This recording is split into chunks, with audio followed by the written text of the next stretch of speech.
ভাবুন তো টি-20 টুর্নামেন্টের ফাইনালে মাত্র 85 রান করেও কি চ্যাম্পিয়ন হওয়া যায়?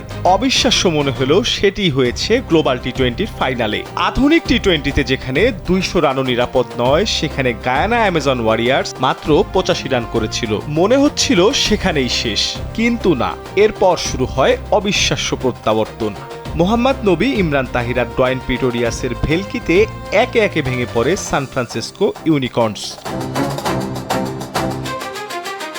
শেষ 10 বলে দরকার ছিল মাত্র 7 রান। জয়ের গন্ধ তখন ইউনিকর্নসের ড্রেসিং রুমে। ঠিক তখনই রান আউট। শিমরন হেটমায়ারের দুর্দান্ত থ্রোতে শেষ হয়ে যায় সব আশা। মাত্র 85 রান ডিফেন্ড করে 6 রানের রোমাঞ্চকর জয়। টি-20 ফ্র্যাঞ্চাইজি ফাইনালের ইতিহাসে এটাই সবচেয়ে কম রান রক্ষা করে শিরোপা জয়ের নতুন বিশ্ব রেকর্ড।